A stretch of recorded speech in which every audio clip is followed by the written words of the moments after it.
Welcome to arise academy.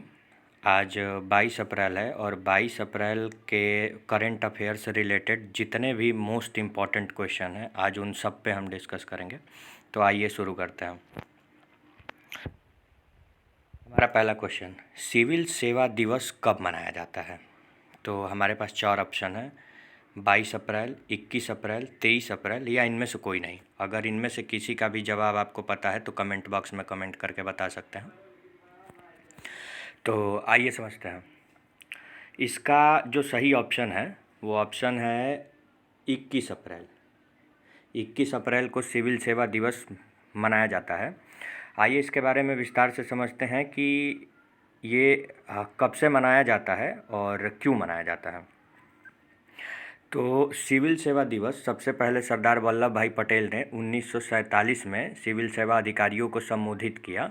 उसी के उपलक्ष्य में ये 2006 से मनाया जाता है। तो इस बात को ध्यान में रखिएगा। चलिए आइए अगले क्वेश्चन की तरफ चलते हैं।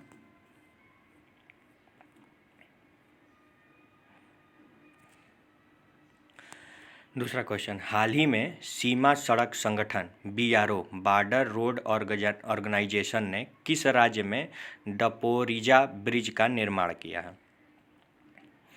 तो आइए इसके बारे में समझते हैं। हमारे पास ऑप्शन है, पहला ए असम, दूसरा नागालैंड, तीसरा अरुणाचल प्रदेश, चौथा इनमें से कोई नहीं। तो इसका जो सही आंसर है वो आंसर है ऑप्शन नंबर 3, अरुणाचल प्रदेश। और इस बात को ध्यान में रखिएगा कि ये जो डपोरिजा ब्रिज है ये सुबनसिरी नदी पर सुबनसिरी ज़िले में ही बनाया जा रहा है। तो ये ध्यान देने योग्य बात है। और ये जो बॉर्डर रोड ऑर्गेनाइजेशन है जो कि सड़क का निर्माण करती है, तो भारत में 2 सड़क का निर्माण करने वाली कंपनियां हैं, एक बॉर्डर रोड ऑर्गेनाइजेशन और एक NHAIA, national highway authority of India. तो भारत में हमारे यही 2 कंपनियां रोड निर्माण करती हैं। और ख़ास तौर से जो बॉर्डर रोड ऑर्गेनाइजेशन है, सीमा सड़क संगठन, ये पहाड़ी क्षेत्रों पे या जो राज्य मतलब किसी इंटरनेशनल मतलब किसी देश से किसी और देश से सीमा बनाते हैं तो वहाँ पे अधिकतर यही बॉर्डर रोड ऑर्गेनाइजेशन ही सड़क का निर्माण करती है। आइए अगले क्वेश्चन की तरफ बढ़ते हैं।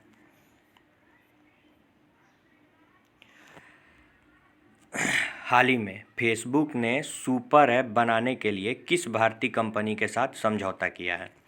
तो हमारे पास ऑप्शन है, ऑप्शन नंबर 1 इन्फोसिस, दूसरा रिलायंस, तीसरा TCS या इनमें से कोई नहीं। तो इसका जो सही आंसर है वो रिलायंस है। अब आइए समझते हैं कि ये सुपर ऐप है क्या, मतलब ये सुपर ऐप लॉन्च क्यों किया जा रहा है। तो फेसबुक रिलायंस के साथ मिलकर और मतलब इसमें सभी तरह के टिकट की बुकिंग हो पाएगी, मतलब जैसे मूवी की टिकट, ट्रेन की टिकट, बस की टिकट, ऐसे हर तरीके की टिकट की बुकिंग यहाँ से हो पाएगी। तो ये रिलायंस और फेसबुक ने नई पहल शुरू की है जिसका नाम सुपर ऐप है। आइए अगले क्वेश्चन की तरफ चलते हैं।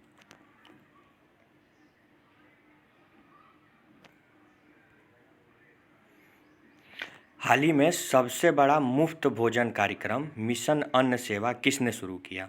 तो हमारे पास 3 ऑप्शन है।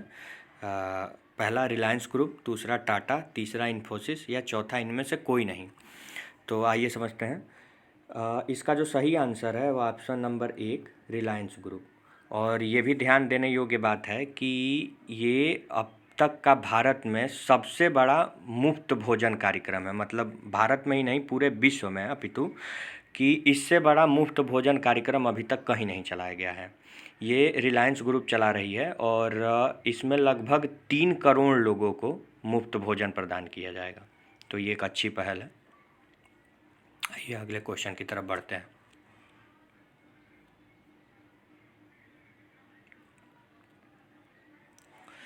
हाल ही में राष्ट्रपति रामनाथ कोविंद का नया सचिव किसे नियुक्त किया गया है? तो हमारे पास ऑप्शन है, पहला ऑप्शन नंबर 1 संजय कोठारी, दूसरा राजीव गुप्ता, तीसरा कपिल देव कोठारी, चौथा इनमें से कोई नहीं। तो इसका जो सही आंसर है ये आंसर नंबर 3 कपिल देव कोठारी। ये असम मेघालय काडर के IAS ऑफिसर हैं। तो इन्हें ही राष्ट्रपति रामनाथ कोविंद जी का नया सचिव नियुक्त किया गया है। आइए अगले क्वेश्चन की तरफ चलते हैं। हाल ही में कोविड-19 संबंधित अतिरिक्त लाभ देने वाली पहली बीमा कंपनी कौन सी बनी है? तो पहले तो समझते हैं कि अतिरिक्त लाभ का मतलब क्या होता है। तो इसमें अतिरिक्त लाभ का मतलब है कि जो मतलब आपने जो इंश्योरेंस मतलब जीवन बीमा कराया है, उस जीवन बीमा में जो आपको कवर मिलना था, उसके अलावा कोविड-19 बीमारी के लिए 5 लाख अतिरिक्त आपको भुगतान किया जाएगा। तो यही इस पहल का उद्देश्य है। तो आइए समझते हैं कि ऐसा किसने किया है। तो हमारे पास 4 ऑप्शन है। भारतीय एक्सा लाइफ इंश्योरेंस, दूसरा एचडीएफसी लाइफ इंश्योरेंस, तीसरा टाटा एआईए और चौथा इनमें से कोई नहीं। तो इसकी शुरुआत हमारा आंसर नंबर 3 है, टाटा एआईए।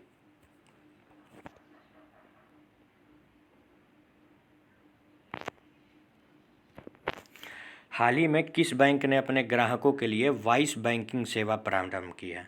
तो पहले तो ये समझते हैं कि वॉइस बैंकिंग सेवा मतलब है क्या।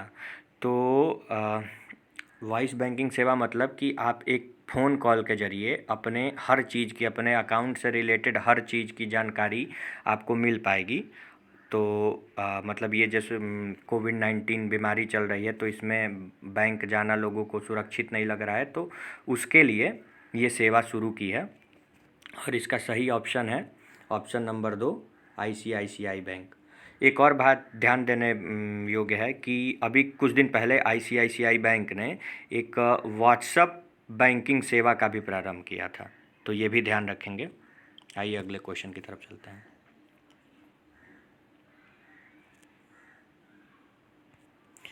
हाल ही में किस राज्य में ई संजीवनी ओपीडी का शुभारंभ हुआ?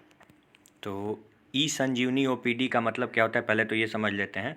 जैसे आप लोगों को मालूम होगा कि बहुत सारे लोग ऐसे हैं जो बुजुर्ग लोग हैं, या और भी बहुत सारे लोग हैं जिनकी परमानेंट कोई ना कोई दवा चलती रहती है, मतलब परमानेंट डॉक्टर से कंसल्टेंट करना, या मतलब उनको कोई प्रॉब्लम है तो उसके लिए दवा लेना। तो आजकल हॉस्पिटल में जाना सेफ़ नहीं है, तो इसी के लिए ये पहल शुरू की गई है कि आप फ़ोन कॉल के ज़रिए, मतलब वीडियो कॉन्फ्रेंसिंग के ज़रिए आप डॉक्टर से बात कर पाएंगे और उनसे कंसल्टेंट कर पाएंगे।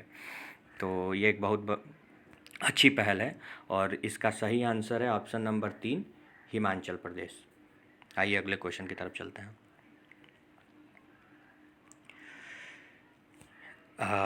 तो ये क्वेश्चन आप लोगों के लिए है, इसका आंसर कमेंट बॉक्स में कमेंट करें। हाल ही में भारत का कौन सा ऐसा राज्य है जिसे कोरोना मुक्त घोषित किया गया है? Option number 1 Kerala, option number 2 Goa, option number 3 Karnataka, option number 4 Assam. तो ये क्वेश्चन आप लोगों के लिए है, इसका आंसर कमेंट बॉक्स में कमेंट करें। Thank you. Stay home, stay safe.